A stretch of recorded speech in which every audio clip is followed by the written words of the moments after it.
खुलुमबाय गिबियावनो नोंथांमोनखौ आंनि YouTube चेनेल सोरजिदो क्रिएटिभिटियाव बरायनानै लाग्रोनाय जालायबाय दिनै आङो नोंथांमोननि थाखाय मोनसे गोदान भिडिअ लानानै फैलायबाय एबा साख्रिनि माखासे आपडेट लानानै फैलायबाय साख्रिनि आपडेटआनो जाहैबाय मा जोंना आपकामिं साख्रिफोर जोंनि स्टेटनि आरो सेन्ट्रेलनि माखासे साख्रि फैगासिनो दङ बे साख्रिनि सोमोन्दैनो जों सावरायगोन बबे बबे डिपार्टमेन्टनि बेसेबां आरो माब्ला ओंखारनो हागौ बेफोर गासिबो डिटेल्सफोरखौ जों सावरायगोन स' नोंथाङा आंनि भिडिअखौ इन्टारेस्टेडब्ला जाहाथे सिगांनिफ्राय जोबजासिम नायलांगोन होननानै आसा खालामबाय आरो YouTube चेनेलाव नोंथाङा गोदान फैदोंब्ला एबा भिडिअखौ गिबि खेबनि नायदोंब्ला नोंथाङा जाहाथे चेनेलखौ साबस्क्राइब खालामनानै होलांगोन होननानै आसा खालामनाय थाबाय थ' बिदिब्ला जोङो भिडिअखौ नायलांसै गिबियावनो दं जोंहा आसाम पावार डिस्ट्रिबिउसन कम्पानि लिमिटेडनिफ्राय एबा APDCL निफ्राय बियो फैदों एबा ओंखारगोन जोंना दाखालि बावैसो डक्टर हिमन्त बिश्व शर्मा आसामनि चिफ मिनिस्टार बिथाङानो फोसावखाबाय APDCL आव जोंहा 5000 एबा 5000 एबा 5000 साख्रि ओंखारनो गोनां दंबावो दा बियो हयथ' नैबे अक्ट'बर लास्टहालागैनो बियो ओंखारगोन स' बेनि थाखाय क्वालिफिकेसनफोरा जोंहा ग्रेजुवेट जानांगोन बा हयथ'बा बियो क्लास 10 लेभेलनिफ्रायनो जानो हागौ फ्रेशार्सफोरनि थाखाय स' एक्सपिरियेन्स आरो फ्रेशार्स बे मोननै थायो APDCL आव स' नोंथांमोना जायफ्रा ग्रेजुवेट जाबाय बिथांमोना रेडि जाखादो दानिफ्रायनो बेयाव 5000 एबा 5000 साख्रिया ओंखारबोगासिनो दङ बेयाव हयथ' नैबे अक्ट'बर मासनि लास्ट अक्ट'बर मासावनो बियो ओंखारनो हागौ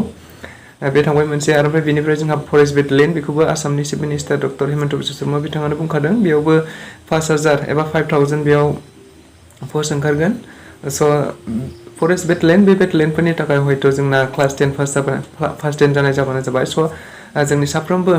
फंबाय बिनानावमोनखौ जायफोरा बेटेलियनाव गोसो एबा फौजिया डिफेन्सआव गोसो बिथांमोनहा जाहाथे रेडि जाखायो दानिफ्रायनो गावखौ राफोद खालामनानै लाखायो बेखौनो गुरै खावलायखानाय जाबाय 5000 बेयाव फैगोन जोंहा बेनि अनगायैबो मोनसे जोंनि गेजेराव एबा बर'फोरनि गेजेराव मोनसे स्पेसियेल बेबायदि गोजोनथाव खौरां फैनो हासिगौ स' एसे सुलुंनिफ्राय मिन्थिनाय बायदिब्ला जोंनि गेजेराव बर'फोरनि गेजेराव मोनसे बेबायदि गोजोनथाव खौरां फैनो हासिगौ बा जोंनि बर' लाइमोनफोरखौ साख्रियाव थिसननायनि मोनसे बेबायदि खाबु फैनो हासिगौ स' जाय जोंनि बर' लाइमोनफोरा जाहाथे जायफ्रा डिफेन्सआव थांनो गोसो बिथांमोना जाहाथे रेडि जानानै थाखायो गावखौ दानिफ्रायनो राफोद खालामखानानै थायो आरो बेजों लोगोसे जोङो फिजिकेलखौल' जोंनि बर' मानसिफ्रा राफोद खालामो नंगौ जायनि थाखाय जोङो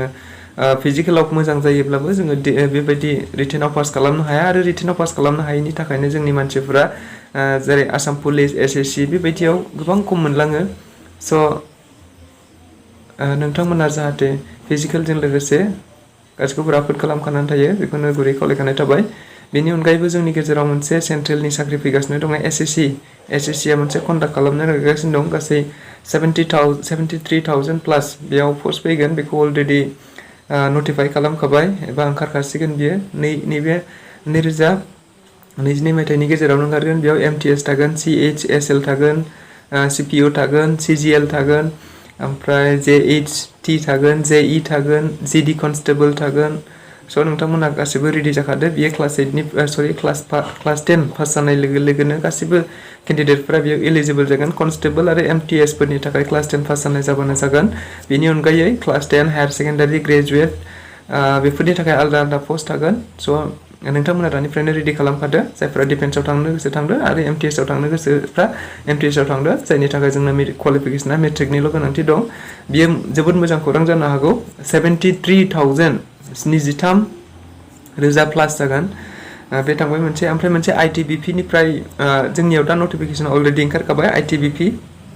बेयाव कनस्टेबल आरो हेड कनस्टेबल दङ मटर मेकानिकनि थाखाय जायफोरा कनस्टेबलनि थाखाय जायफोरा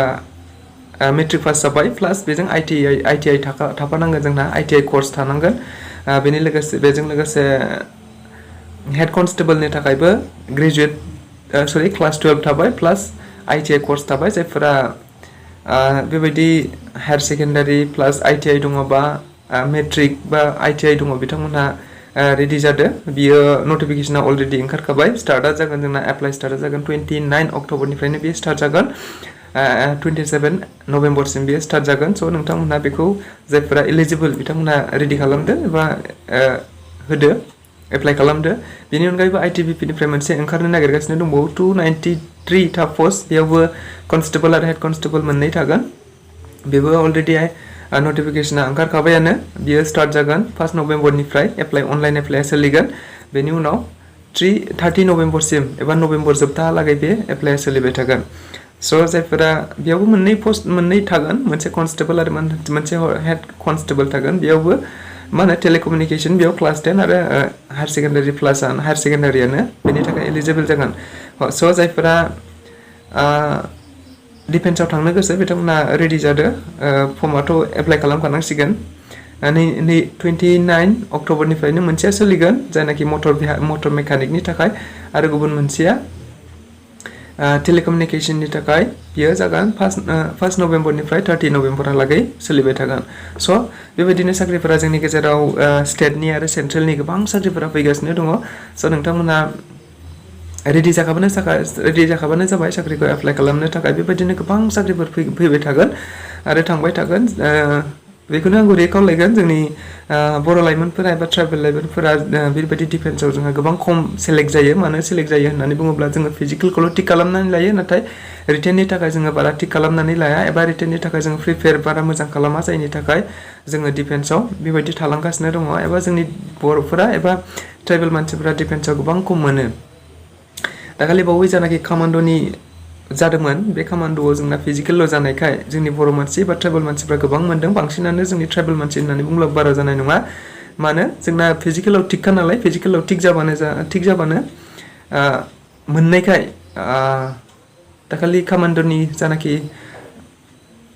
इन्टारभिउखौ जायफोरा फिजिकेलाव थिक जायो एबा फिजिकेलाव राफोद जायो बिसोरनो मोननायखाय जेबो रिटेन गैयैखाय जोंनि बर' मानसि एबा ट्राइबेल मानसिफ्रा गोबांआनो मोनलांदों एबा बांसिनानो मोनलांदों होननानै बुंनो हायो दा नैबे हयत'बा फरेस्ट बेटेलियन ओमफ्राय नैबे एसएससिनि आइटिबिपि बेफोर कनस्टेबल बेफोरो बेबायदि फिजिकेल थिक जाबानो जानाय नङा बेयाव रिटेनबो थाफागोन स' जोंनि साफ्रोमबो लाइमोनफोरा जाहाथे फिजिकेलजों लोगोसे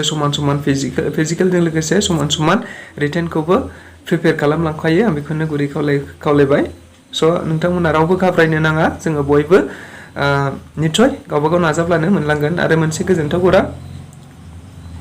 दिनै एपिएससिनि रिजाल्ट होबाय एपिएससिनि रिजाल्टआव जों नुनो मोनबाय मा बर'फोरनिफ्राय गासै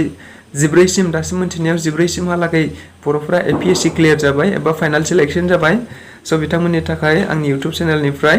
आंनि गोसो गोरबोनिफ्राय रोजा रोजा साबायखर बावनाय जाबाय एबा कंग्रेचुलेसन जासिहरनाय जाबाय स' नोंथांमोनहा आंनि भिडिअखौ सिगांनिफ्राय जोबजासिम नायनायनि थाखाय गोजोननाय थाबाय आरो बेबायदिनो गोदान आपडेट मोनबाय थानो थाखाय आंनि इउटुब चेनेलखौ जाहाथे साबस्क्राइब खालामनानै लायो बेखौनो गुरै खावलायबावनाय जाबाय स' गोजोननाय थाबाय